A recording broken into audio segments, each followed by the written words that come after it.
Have you singing. taken mental kicks out of that? No, it's just the Radio 2 A version. little bit of singing along there from Olly Murs, and not quite maybe as nicely from Caroline Flack there, I sound all right. on backing vocals. Kaz has got the moves. Kaz has got the moves, dance. Olly's got the voice and the moves, and strange trousers, what they. I've noticed recently, Olly, that you, like a lot of young men, have gone with clothes which, let's face it, are ill-fitting. Hey, to be fair, in London today, I'm expecting floods, see? They're very... the way the rain is today. We'll put a picture online. There's a lot of ankle on display. No sock either. A lot of no ankle. Sock. No, he never wears socks. I never wear socks. I've got good ankles. I like to show them off. Is that what it is, really? No, apparently it's style, but it's Essex. I'm from Essex, Essex, so that's kind of my thing. Essex styling. Okay, so Olly and Caroline are here because they're about to launch just an exciting new phase in your career, I guess, because you're hosting one of the biggest TV shows in the country, indeed the world, X Factor, back this Saturday night. Tell me about the partnership, because you guys have worked together in the past, of course. No, we started, was it 2011, 12? 2011. 2011, Yeah. we did the Extra Factor, and it was one of the best things I've ever done. Obviously coming off X Factor as a contestant was brilliant, but when we worked together in Birmingham, I'll never forget it, was in the Birmingham NIA Arena. Yeah. We were just about to start for the first time, got told I'm working with Caroline Flack, who was on I'm a Celebrity at the time, and I was like, she's amazing, I can't wait to work with her. And we just kicked it off, and we had the most amazing 2 years on Extra Factor. It was absolutely fantastic. But you didn't know each other before? Or No. It's really strange. We have this innate understanding of each other, and it's like this real unexplainable chemistry that isn't romantic, but it's not just friends. It's like...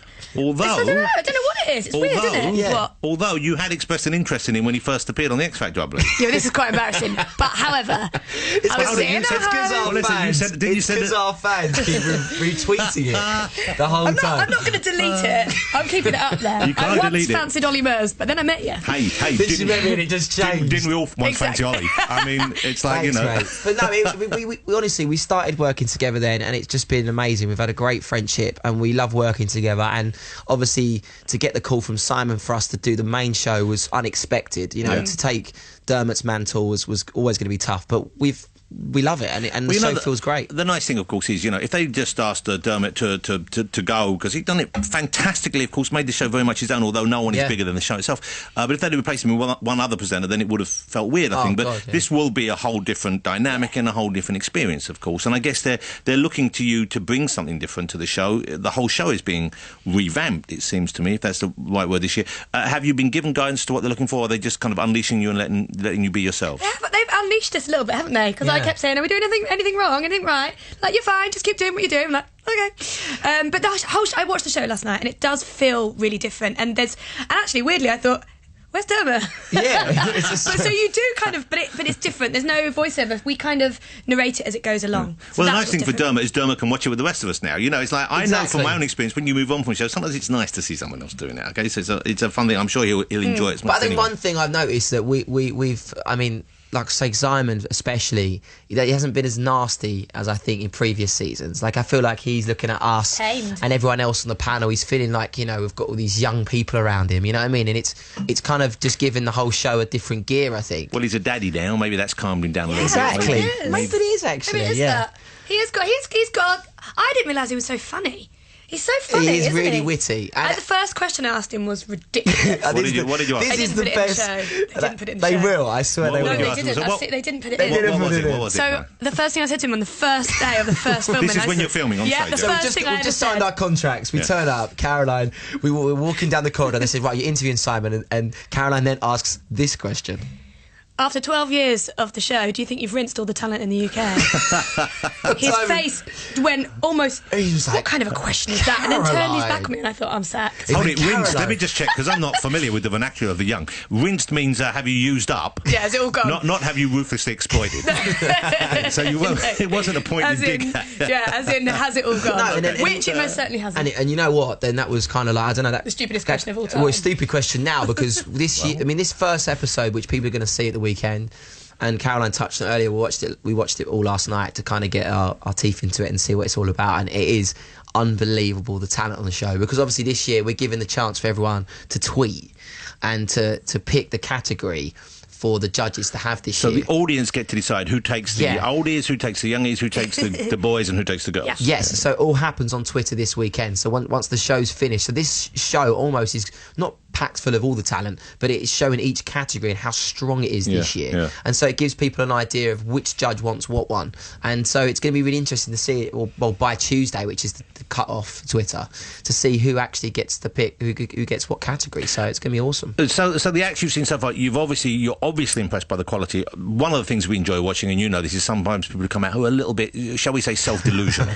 That's the appeal of this show, to an extent. I mean, it's not really what it's about. It will always be like that. It will always be, because the doors are always open to everyone. We like to see people who are differently able. And I've got to say, we're in the industry, all three of us, that way you've been to auditions before. Everyone's done an audition at some point, and if you've been to auditions and you've sat in queue and you looked at who's down the queue, there's everyone and anyone can turn up. So I think the X Factor does show that, and I think that the first, I'm not going to reveal too much, but there is one person on the show that is just hilarious that you will see on Saturday. Which in Saturday Night Shows, there's someone someone memorable, shall we say? Yeah, someone memorable, and someone that, you know what, like we actually sat on the show. You know, that's what the show's all about. It is about giving people the opportunity to come up. Because let's be fair, we all remember Susan Boyle's audition on Britain's Got Talent. It was a different show, but we always remember that one where you didn't expect it at all. No, and she walked out and you thought, okay, this is, she's someone who's probably not going to shine. Exactly. And then boom. And we all sat there at home going, oh God, this is not going to be good. And then she was absolutely, she was incredible. Olly, like when you first walked out. Yeah.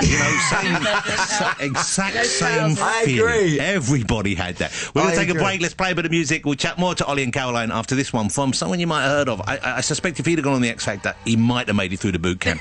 Michael Jackson. Beat it. You've got some moves, Olly, as well. I mean, obviously you have, Caroline, but you do. There's a little bit. There's a kind of. I try and I've got a bit of there. My granddad's got a very big influence on my moves. Your grandfather. My dad's moves. Olly, what was your granddad? Tragedy. He's probably my age, isn't he? What does your granddad dance to? What was the music? Oh, he likes Elvis Presley all day long. Yeah, he's always listening to Elvis. Bit of Buddy Holly. So it's all in the hips then. It's all in the hips. Yeah. Hips don't lie. Yeah. But you do the kicks and the flips and the little. Yeah, but you're talking about my dancing. Caroline Flack, come on. Yes. Well, that's reigning Strictly Come Dancing champion. Well, that's the strange thing, I guess, because you'll now be a rival with the show that was such a big hit for you last year, of course. Yeah, it's really strange. Because they're back the following weekend, I believe. Yeah, and I'm going to be on it. I'm on the launch, so I'll be on both channels. You'll be everywhere. So I'll be against myself. But I don't see them as rivals. They're only rivals because they're on at the same time. Yeah, they're very, very different shows. They're actually, production-wise, when I've worked on both of them, they're very similar. But as shows, they're really different. The outcome is different. Strictly, it's an experience, whereas X Factor trying to find a star. They are looking for different things. The Strictly experience must be a very intense one, though, I imagine, because not only you're working with one other person very, very intensely, but also just the hours you have to put in to get to the required level. It must be it really dominates your life, I guess, when you're doing it. Yeah, you get to choose your hours though. They ask you to do a minimum of 12 a week, but I did 11 till 7 every day. Wow. I know, because I just really got into it and I thought, if I'm going to do it, let's go full whack and do the whole thing. And you were seriously good. I loved it and I miss it and I wish I was doing it again. You toured with them afterwards, don't you? Do a kind of mini tour afterwards? Is that over now? Yeah, that's finished. Yeah, you do it for about a month, so you kind of just tour the same dances. It's a bit different to the show. It doesn't feel like the show. Yeah. But it was hard work. But I love Strictly. So you have a book. Caroline has an autobiography. It's called Storm in a Sea Cup. Okay. Was that your choice of title or did someone else foist that on you? No, that was my choice of title. Okay. Do you know what? I spent ages thinking of the title. I even got Olly. This is all we did at X Factor Boot Camp. No one will know. What's the best one you came up with? I can't remember what Table mine for was. one. I think it was Table for One. Oh, wow, that's harsh. I never said that. That was my idea. That's throwing some shade right there. I said like something like Flack Attack or something Yeah, it's like been that. really fun. Flack Attack is awful. I know. We come up with some really... Yeah, we did do some really... But that's a really good title. And, there are different kinds of autobiography, of course. There are the ones which, gloss over the bad times and focus on the good times, and others which dwell on that. What's yours like? What's the kind of content like? How warts and all is it, if indeed you have warts? There are no warts. It's not... what it's not is one of those sort of setting it straight kind of thing, or sort of my story, my side. It's definitely not that. It's more like, it's not that kind of thing. It's growing up. I grew up in Norfolk. It's getting into telly, which took me so long, and I really wanted to do it. But what was your first job in telly? My first job in telly was presenting a show called the Pepsi Chart Show, but in Norway. Wow. I know. That is a long way to go. But I filmed it here, and it went out over there. Wow. And then Bo Selector. So Bo Selector was a massive thing for me, and I didn't even speak on that. I was just in it. I was just on it. I'm more interested in the Pepsi Challenge in Norway, though, so presumably you were speaking English, though. And then they dubbed it. They dubbed it? Yeah, it's so weird. They dubbed it One of the weirdest jobs I've ever done.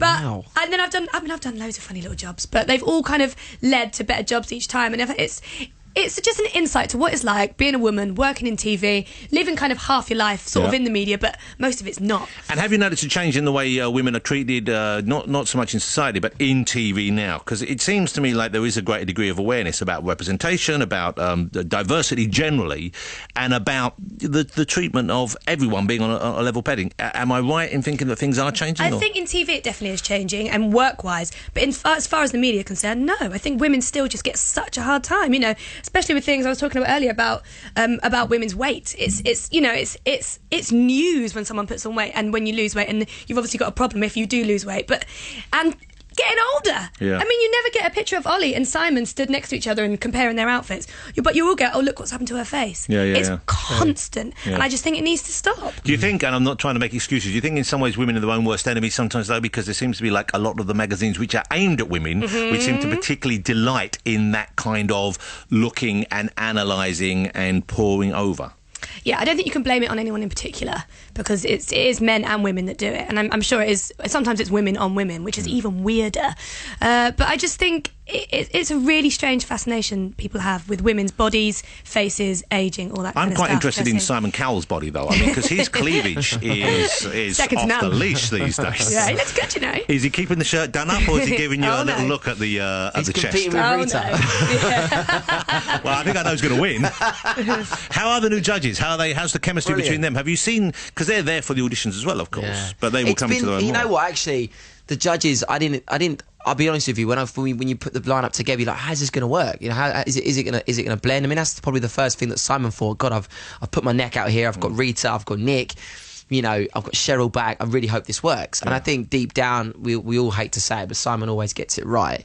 And when we first started the show, again in Manchester, we were side of stage, first person went out, and we just, as soon as it finished, the judges started chatting and started bantering and started throwing out their critique. And we were just like, oh my God, this is so good. It does seem, I mean, no disrespect to the previous judges, but it's nice when a show has a fresher feel occasionally when it's been around for a while. And so it will be interesting to see how they... I think it's a little bit younger, and that's not a bad thing. It's just, I just think it's really positive, I think, to have, you know, likes of Rita Ora on the show, and obviously Nick Grimshaw as well. I just think it gives something, the whole panel and the whole show can touch all age groups. I think it's taking itself less seriously maybe than before, which is good, because sometimes it can get a bit serious, and it's the whole kind of, this will change your life. Well, what's nice, with Rita being a performer herself and Nick being part of the business in a different way, to Louis, who has come obviously from the management world, it seems just that kind of subtle difference seems to me it's less about making a career, but more about appreciating the performance and the music, perhaps, and that'll be. And I think that's what Nick's been done really well, which has been clever, is that he's not trying to tell people how to sing, because Nick has tried to sing on the show, actually, jokingly,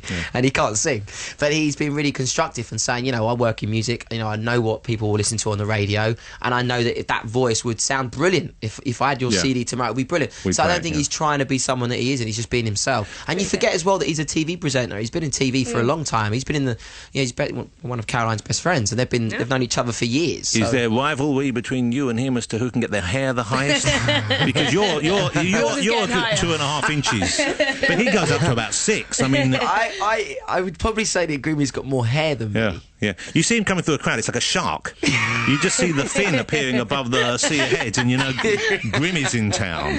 We've both got some serious quiffs. Maybe there'll be a quiff off at some point. But I'm looking forward to the show. Saturday night it comes back here on ITV, and it's on Sunday night this weekend as well. So it kicks off with a double header, and then you've got the new twist of us at home being allowed to vote as to which group of performers or individuals go with which judge, and then there'll be exciting changes as well with the judges' houses. It's going live from different locations later in the year, isn't it? Wow, they've never done that before. Have done it before, but I think obviously we don't know how it's going to work.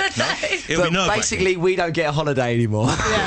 Well, let's face it, you two, your whole life's a holiday. Okay. All right, great to see you both. Thank you for coming down. Really look forward to the show, and I think it's going to be so exciting with the whole new feel about it. It's really a good, fun thing, and it's going to make weekends really good to watch. And we'll see you on your show. I very much hope so. See how he's inviting himself on then? Wow, that was slick. That was slick. Yes, both of you. Okay, lovely to see you. Have a great weekend watching yourselves on TV.